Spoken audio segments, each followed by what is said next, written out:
छात्रों, online class में आपका स्वागत है। आज हम अयोध्या सिंह उपाध्याय हरिओद द्वारा रचित पवन दूतिका शीर्षक में पार्ट 3, जिसमें 5वें और 6वें पद का अध्ययन करेंगे। पद है, थोड़ा आगे सरस रव का धाम शतपुष्प वाला, अच्छे अच्छे बहुद्रुम लतावान सौंदर्यशाली, प्यारा वृंदा विपिन मन को मुग्धकारी मिलेगा, आना जाना इस विपिन से मुह्य माना न होना। जाते जाते अगर पथ में क्लांत को ही दिखावे, तो जाके सन्निकट उसकी क्लांतियों को मिटाना, धीरे धीरे परस करके गात उत्ताप खोना, असद गंधों से श्रमित जन को हर्षितों सा बनाना। संदर्भ देख लीजिए। प्रस्तुत पद्यांश अयोध्या सिंह उपाध्याय हरिओद द्वारा रचित प्रिय प्रवास नामक महाकाव्य से ली गई है,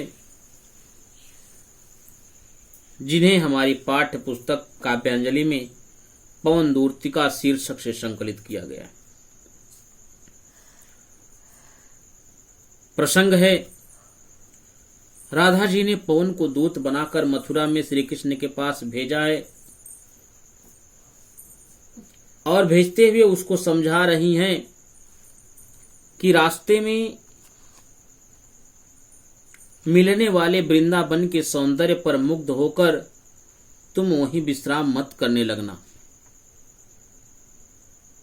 मेरे दुखों को देखते हुए, मेरे विरह अवस्था को देखते हुए तुम मेरे संदेश को ही प्रथम वरीयता देना। राधिका जी ने पवन से कहा, हे पवन, थोड़ा आगे सरस रव का धाम शतपुष्प वाला, जैसे ही तू थोड़ा आगे बढ़ेगी तुझे रास्ते में वृंदावन नामक उपवन मिलेगा।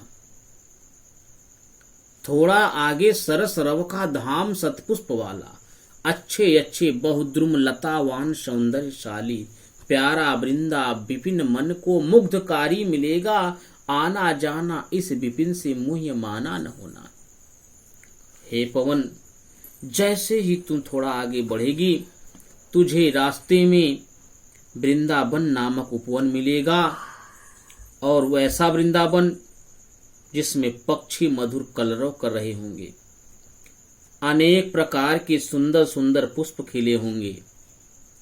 वह प्यारा वृंदावन जो मन को मुग्ध करने वाला है। तुम इसमें से आते जाते इसके सौंदर्य पर इतने मुग्ध मत हो जाना कि वहां विश्राम करने लगो और वहां से आगे जाने की इच्छा ही न करो। यदि ऐसा करोगे तो मथुरा में मेरे प्रिय तक संदेश ले जाने में बाधा पड़ेगी और मेरा संदेश मेरे प्रियतम तक नहीं पहुंच पाएगा। जाते जाते अगर पथ में क्लांत को ही दिखावे, तो जाके उस सन्निकट उसकी क्लांतियों को मिटाना, धीरे धीरे परस करके गात उत्ताप खोना, सदगंधों से श्रमित जन को हर्षितों सा बनाना। हे प्यारी पवन, यदि रास्ते में तुम्हें कोई दुखी पथिक दिखाई पड़े, क्लांत क्लांत माने थका हुआ, हे प्यारी पवन, यदि रास्ते में तुम्हें कोई दुखी पथिक दिखाई पड़े तो अवश्य ही जाके सन्निकट उसकी क्लांतियों को मिटाना, तो अवश्य ही उसके पास जाकर उसके दुख को दूर करने का प्रयास करना, उसकी थकावट को दूर करने का प्रयास करना। धीरे धीरे परस करके गात उत्ताप खोना। हे प्यारी पवन, दुखी और आर्त प्राणी के दुख को दूर करना सज्जनों का प्रथम कर्तव्य होता है। इसलिए अपने सुखद शीतल स्पर्श से धीरे धीरे परस, परस शब्द तदभव शब्द है, इसका तत्सम होगा स्पर्श। हे प्यारी पवन, अपने सुखद शीतल स्पर्श से उसके शरीर की, गात माने शरीर होता है, उसके शरीर की उत्ताप ताप को शांत करना और सदगंधों से श्रमित जन को हर्षितोषा बनाना और अपनी मधुर सुगंध से थके हुए लोगों को स्फूर्ति प्रदान कर उन्हें प्रसन्न बनाना। जाते जाते अगर पथ में क्लांत कोई दिखावे तो जाके सन्निकट उसकी क्लांतियों को मिटाना और धीरे धीरे परस करके गात उत्ताप खोना, सदगंधों से श्रमित जन को हर्षितोषा बनाना।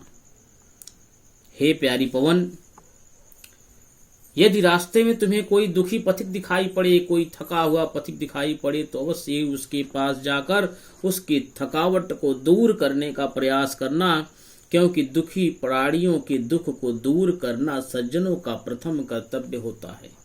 इसलिए अपने सुखद शीतल स्पर्श से उसके शरीर की तपन को शांत करना और अपनी मधुर सुगंध से थके हुए लोगों को स्फूर्ति प्रदान कर उन्हें प्रसन्न बनाना।